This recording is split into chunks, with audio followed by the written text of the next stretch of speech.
श्री गोलोक वृंदावन में मुस्कुराते और हंसते हुए श्री राधा कृष्ण एक कुंज से दूसरे कुंज में विहार कर रहे थे।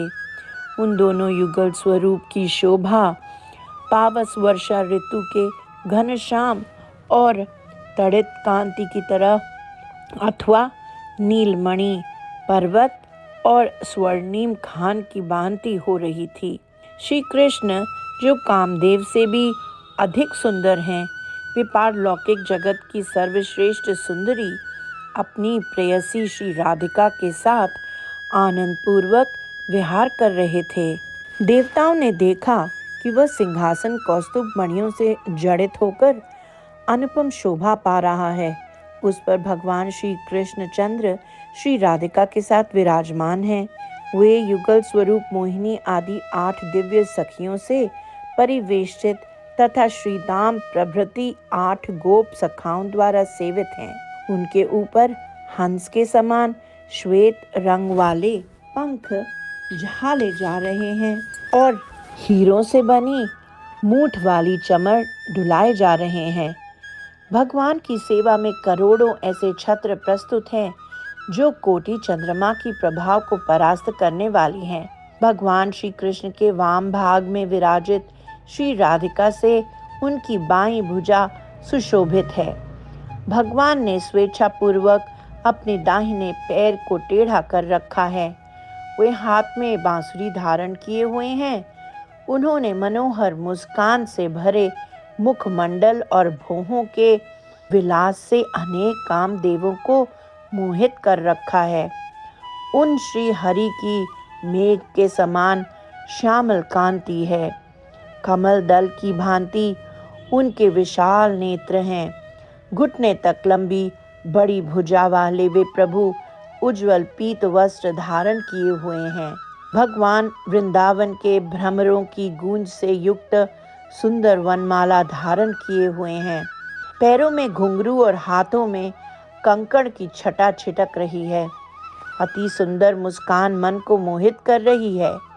श्री वत्स का चिन्ह बहुमूल्य रत्नों से बने हुए किरीट, कुंडल, बाजूबंद और हार यथास्थान भगवान की शोभा बढ़ा रहे हैं। भगवान श्री कृष्ण के ऐसे दिव्य दर्शन प्राप्त कर सभी देवता आनंद के समुद्र में गोता खाने लगे और अत्यंत हर्ष के कारण उनकी आंखों से अश्रुधारा बह चली।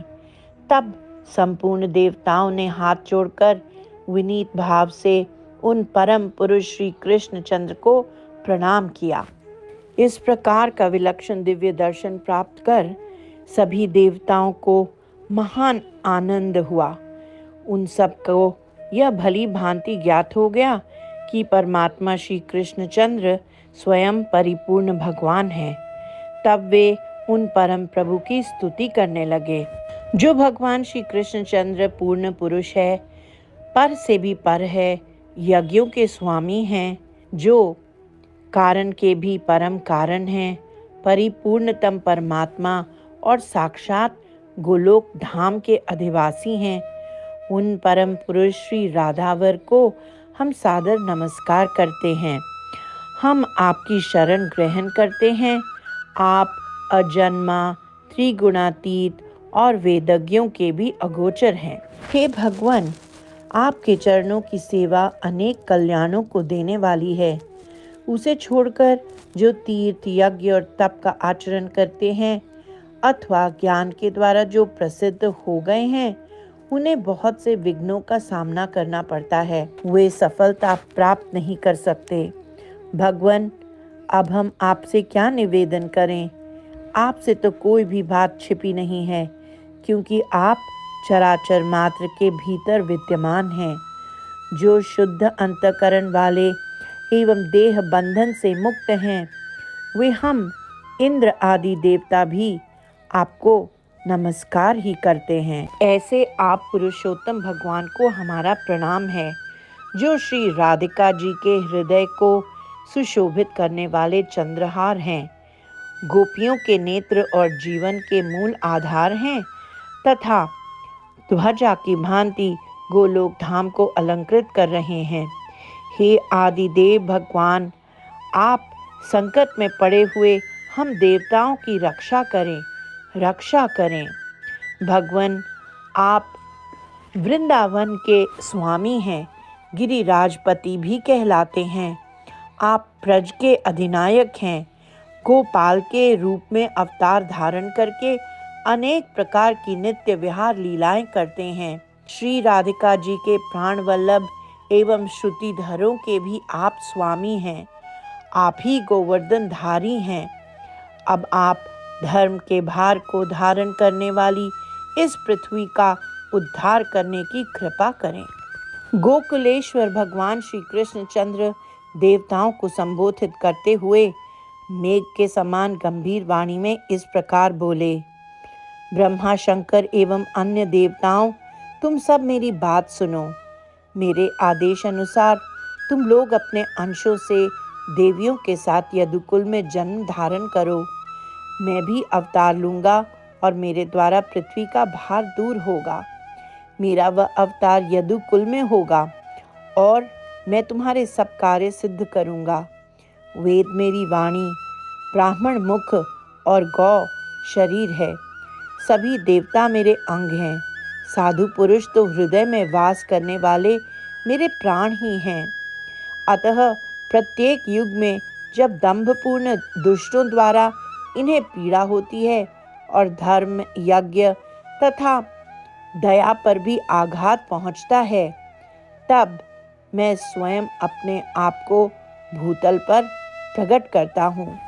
उस समय संपूर्ण देवताओं के साथ ब्रह्मा जी ने परिपूर्णतम भगवान श्री कृष्ण को बारंबार प्रणाम करके कहा, भगवान, आप किस स्थान पर अवतरित होंगे?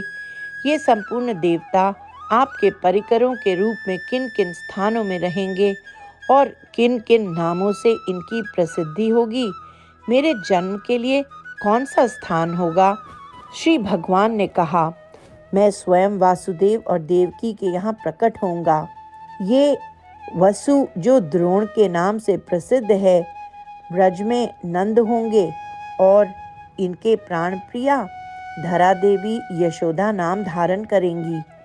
मेरे कलावश स्वरूप ये शेष रोहिणी के गर्भ से जन्म लेंगे, इसमें संशय नहीं है। साक्षात लक्ष्मी राजा भीष्मक के घर पुत्री रूप में उत्पन्न होंगी। इनका नाम रुक्मिणी होगा और पार्वती जाम्बती के नाम से प्रकट होंगी। यज्ञ पुरुष की पत्नी दक्षिणा देवी यहाँ लक्ष्मणा नाम धारण करेंगी।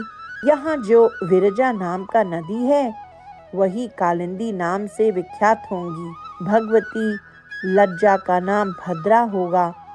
समस्त पापों का प्रशमन करने वाली गंगा मित्र वृंदा नाम धारण करेंगी। जो इस समय कामदेव हैं, वे ही रुक्मिणी के गर्भ से प्रद्युम्न रूप में उत्पन्न होंगे। प्रद्युम्न के घर तुम्हारा अवतार होगा। उस समय तुम्हें अनिरुद्ध कहा जाएगा, इसमें कुछ संदेह नहीं है।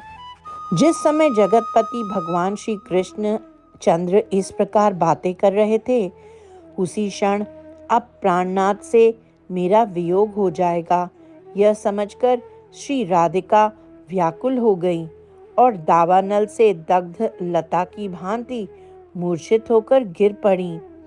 उनके शरीर में अश्रुकंप, रोमांच आदि सात्विक भावों का उदय हो गया। श्री राधिका ने कहा, आप पृथ्वी का भार उतारने के लिए भूमंडल पर अवश्य पधारें, परंतु मेरी एक प्रतिज्ञा है, उसे भी सुन लें प्राणनाथ। आपके चले जाने पर एक क्षण भी मैं यहाँ जीवन धारण नहीं कर सकूंगी। यदि आप मेरी इस प्रतिज्ञा पर ध्यान नहीं दे रहे हैं, तो मैं दोबारा भी कह रही हूँ, अब मेरे प्राण अधर तक पहुँचने को अत्यंत विह्वल हैं। ये इस शरीर से वैसे ही उड़ जाएंगे जैसे कपूर के धूलिकण। श्री भगवान बोले, राधिके, तुम विषाद मत करो, मैं तुम्हारे साथ चलूंगा और पृथ्वी का भार दूर करूंगा। मेरे द्वारा तुम्हारी बात अवश्य पूर्ण होगी। सुचंद्र वृषभानु बनेंगे तथा इनकी सहधर्मिणी कलावती धराधाम पर कीर्ति के नाम से प्रसिद्ध होंगी। फिर उन्हीं के यहाँ तुम राधिका भी प्रकट होंगी। श्री राधिका ने कहा, हे प्रभु, जहाँ वृंदावन नहीं है, यमुना नदी नहीं है और गोवर्धन पर्वत भी नहीं है, वहाँ मेरे मन को सुख नहीं मिलता। श्री राधिका जी के इस प्रकार कहने पर भगवान श्री कृष्ण चंद्र ने अपने धाम से 84 कोस भूमि, गोवर्धन पर्वत एवं यमुना नदी को भूतल पर भेजा।